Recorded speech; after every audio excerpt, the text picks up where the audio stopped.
ولقد يسرنا القرآن للذكر فهل من مدكر. اور ہم نے قرآن کو سمجھنے کے لیے آسان کر دیا ہے، تو کوئی ہے کہ سوچے سمجھے؟ الحمدللہ وکفا وسلام علی عبادہ الذین اصطفی، اما بعد، اعوذ باللہ من الشیطان الرجیم، بسم اللہ الرحمن الرحیم، رب اشرح لی صدری ویسر لی امری واحلل عقدۃ من لسانی یفقہوا قولی. الصلاۃ والسلام علی المرسلین والحمدللہ رب العالمین.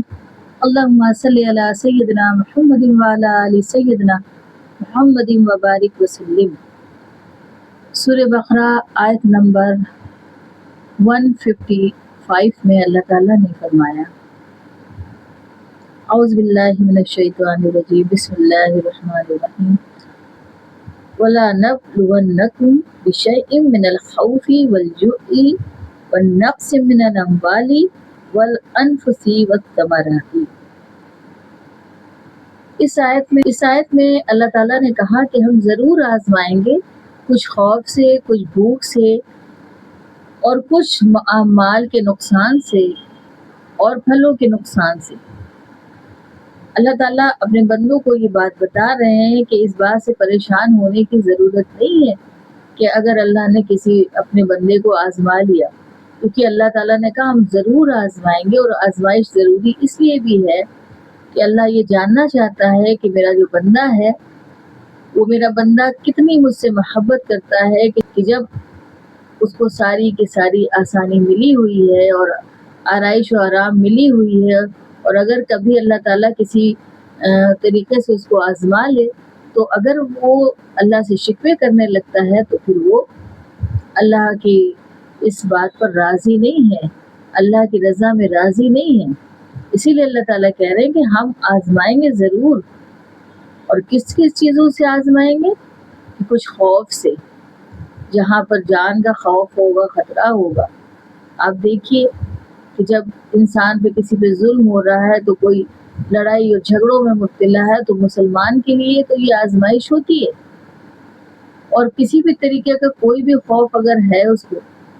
تو وہ آزمائش ہے اس کی. اسی لیے اللہ کے جو نیک بندے وہ اللہ کی طرف رجوع کرتے ہیں، وہ جانتے ہیں کہ یہ آزمائش اللہ کی طرف سے، جبکہ اللہ جان رہا ہے اور دیکھ رہا ہے، اور پھر بھی ہمارے ساتھ اگر ایسا ہو رہا ہے. پھر اللہ نے کہا کچھ بھوک سے، کیونکہ سب کو اللہ تعالیٰ ایک طرح سے نہیں آزماتا ہے، کسی کو ڈر اور خوف سے تو کسی کو بھوک سے. بہت سارے ایسے لوگ ہیں دنیا میں، ایسے مسلمان ہیں کہ ان کے پاس کھانے کو نہیں ہے، وہ پریشان ہیں اور وہ بھوکے ہیں، لاچار ہیں، مجبور ہیں. تو یہ ان کی آزمائش ہے. اور آزمائش کیوں ہے؟ اگر تم اللہ سے محبت کرنے والے ہو تو اس طرح کی آزمائشوں میں تم کو ڈٹ کے مقابلہ کرنا چاہیے، بلکہ صبر کرنا چاہیے، اللہ کے اور نزدیک ہو جانا چاہیے، کیونکہ اللہ ضرور آزمائے گا. اور بغیر آزمائے تو دیکھیے آپ دنیا میں دیکھ لیے کہ بغیر امتحان کے کوئی کامیابی ہے؟ جو بھی انسان دنیا میں بھی اسٹرگل کرتا ہے دنیا حاصل کرنے کے لیے، یا کوئی پڑھائی کرتا ہے یا جو بھی مقام حاصل کرنا چاہتا ہے، تو آپ یہ دیکھیں گے کہ اس کو کتنی مشقت اٹھانی پڑتی ہے، اور وہ کبھی کبھی بہت پریشان ہو جاتا ہے ہر طریقے سے. آپ کسی بھی کامیاب انسان کو دیکھیے، اس کے بارے میں جانیے، تو آپ کو پتہ چلے گا کہ جب اس نے اسٹرگل کیا تو اسے بھوکا بھی رہنا پڑا، اس کو کچھ خوف بھی ملا، اور کسی طرح کا اس کو نقصان بھی ہوا، اپنی جان کا، اپنے مال کا. اللہ تعالیٰ نے کہا مال کا بھی نقصان ہے. کبھی کبھی سب چیزیں ہوتی ہیں پھر بھی انسان مال سے جو ہے پریشان ہو جاتا ہے، یا اس کا کوئی چوری ہو گیا، یا اس کا مال چلا گیا، گر گیا، اس کا نقصان ہو گیا. تو دنیاوی حساب سے بھی دیکھیں تو دنیا حاصل کرنے کے لیے انسان کو یہ ساری آزمائشوں سے گزرنا پڑتا ہے، اور اللہ کو راضی کرنے کے لیے، جنت پانے کے لیے بھی اس طرح کی آزمائشوں سے گزرنا پڑتا ہے. اور اللہ اسی لیے گزارتا ہے کہ دیکھیں میرا بندہ اس سے راضی ہے کہ نہیں ہے، کہ صرف شکوے کر رہا ہے، وہ اللہ کی رضا پہ راضی ہے، اس کا شکر ادا کر رہا ہے کہ نہیں کر رہا. وَبَشِّرِ الصَّابِرِينَ الَّذِينَ إِذَا أَصَابَتْهُم مُّصِیبَةٌ، اور خوشخبری سنا دیجیے جو صبر کرنے والے ہیں، کہ وہ لوگ کہ جب ان پر مصیبت آتی ہے تو قالوا انا للہ و انا الیہ راجعون، تو وہ کہتے ہیں ہم اللہ ہی کے ہیں اور اسی کے طرف لوٹ کر جانا ہے۔ اولئک علیہم صلوات من ربہم ورحمۃ، تو یہی لوگ ہیں جن کے رب کی طرف سے ان کے لیے عنایتیں ہیں اور رحمت۔ وَأُولَٰئِکَ هُمُ الْمُهْتَدُونَ، اور یہ وہی لوگ ہیں جو سیدھے راستے پر ہیں۔ ان آیات میں بھی اللہ تعالیٰ نے یہ بتایا کہ جب کوئی پریشانی انسان پر لاحق آتی ہے اور اگر وہ صبر کرے گا یہ سوچ کے کہ میرا رب دیکھ رہا ہے اور وہ ہمیں آزما رہا ہے، اور اگر ہم اس آزمائش میں صحیح اتریں گے تو پھر اللہ تعالیٰ ہماری مغفرت کر دے گا، تو اللہ ہم سے راضی ہو جائیں گے۔ اور اس بات کو بھی ہم ثابت کر دیں گے صبر کر کے کہ ہم اللہ سے محبت کرتے ہیں۔ تو جب ہم یہ بات ثابت کریں گے ہم اللہ سے محبت کرتے ہیں تو پھر اللہ ہم سے کیوں نہیں محبت کرے گا؟ جب کوئی مصیبت کسی اللہ کے نیک بندوں پر آتی ہے تو وہ پریشان نہیں ہوتے بلکہ اطمینان رکھتے ہیں اور انہیں اللہ پر بھروسہ ہوتا ہے، وہ اللہ ہی پر توکل کرتے ہیں اور بلکہ کہتے ہیں کہ ہم تو اللہ ہی کے ہیں اور اسی کی طرف لوٹ کے جانا ہے، یعنی اللہ جس حال میں ہم کو رکھے تو ہمیں کوئی مسئلہ نہیں ہے اور اسی کی طرف تو لوٹ کے جانے والے ہیں۔ کتنے دن اس دنیا میں رہ لیں گے؟ زیادہ دن تو نہیں رہ سکتے، ایک نہ ایک دن تو ہم کو اس دنیا سے چلے ہی جانا ہے۔ تو یہ دنیا تو چند وقت کا ٹھکانہ ہے اور یہ آزمائش کی جگہ اس لیے بھی ہے کہ اگر یہاں پر جو بھی آزمائشیں ہماری ہو رہی ہیں اگر ہم اس پر صحیح اترتے ہیں اور کامیاب ہوتے ہیں تو پھر ہماری آخرت بن جائے گی اور ہمارے لیے جنت جانے کا راستہ آسان ہو جائے گا۔ تو اسی لیے اللہ تعالیٰ یہ بات یہاں پہ بتا رہے ہیں، اور اس کے بعد اللہ تعالیٰ نے کہا کہ جب ایسی بات وہ کرتے ہیں اور اللہ پر اتنا یقین کرتے ہیں تو پھر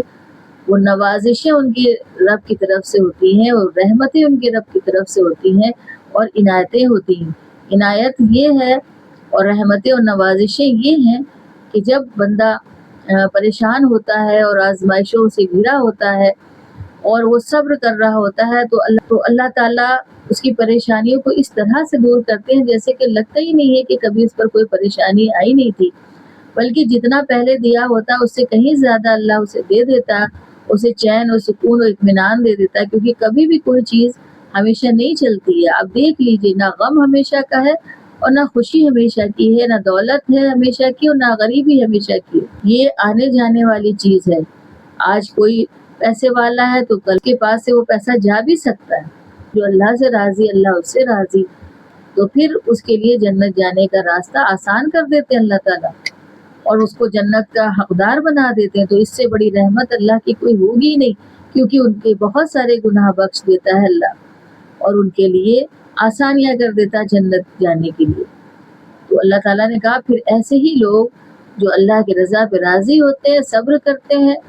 اور پھر اللہ ان پر جو رحمتیں کرتا ہے تو پھر ایسے ہی لوگ سیدھے راستے پر ہیں، وہی کامیاب لوگ ہیں، وہی جنت جانے والے لوگ ہیں۔ تو ان آیات پر ہمیں بھی غور کرنا چاہیے۔ ہماری بھی زندگیوں میں اس طرح کی پریشانیاں مصیبت آتی ہیں تو ہم کتنا بے چین ہو جاتے ہیں، ہم کتنا پریشان ہو جاتے ہیں اور ہمیں کوئی راستہ نہیں دکھ رہا ہوتا ہے، لیکن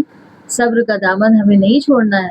بلکہ ہم اللہ پر توکل کریں کہ اللہ میرا دیکھ رہا، اگر ہمارے اوپر یہ مصیبت پڑی ہے تو جس طرح سے اس نے ڈالی ہے تو وہی کاٹنے والا ہے، اور یہ جو بھی چیز ہمارے ساتھ ہو رہی ہے وہ صرف ہماری آزمائش ہے، اور اگر ہم اس میں کامیاب ہوں گے تو پھر اللہ تعالیٰ کی رحمتیں آئیں گی، اللہ کی مدد آئے گی، اس کی عنایتیں اور نوازشیں ہم تک پہنچیں گی۔ پھر ایسے ہی لوگوں کے لیے جو اللہ کی رضا پہ راضی رہتے ہیں اور اطمینان رکھتے ہیں، اللہ پہ بھروسہ رکھتے ہیں، تو پھر یہی لوگ سیدھے راستے پر ہیں اور یہی جنت جانے والے لوگ ہیں۔ تو ہمیں بھی یہ چاہیے کہ ہم بھی ان لوگوں کی طرح بن جائیں، یا وہ جو اللہ ہمیں بتا رہا ہے کہ جس طرح کے جو نیک بندے ہیں ان کی صفتیں کیا ہیں، تو اللہ تعالیٰ ہم سب کو بھی اس نقش قدم پہ چلائے، ان کے نقش قدم پہ چلائے کہ جو اللہ سے محبت کرنے والے ہیں، جنہوں نے مصیبتوں پہ صبر کیا اور وہ اپنے راستے سے ڈگمگائے نہیں بلکہ اللہ پہ بھروسہ کرتے رہے، تو اللہ تعالیٰ نے ان کو کامیاب کر دیا۔ تو اللہ تعالیٰ ہم سب پر بھی رحم فرما دے اور ہم سب کو بھی ایسے نیک بندوں میں شمار فرما لے، اور ہم سب کو اللہ تعالیٰ شکر گزار بندوں میں اور صبر کرنے والے بندوں میں شمار فرما لے اور ہم سے راضی ہو جائے اور ہمارے لیے جنت جانے کا راستہ آسان کر دے۔ اللہ تعالیٰ ہم سب کو قرآن کریم کی سمجھ دے،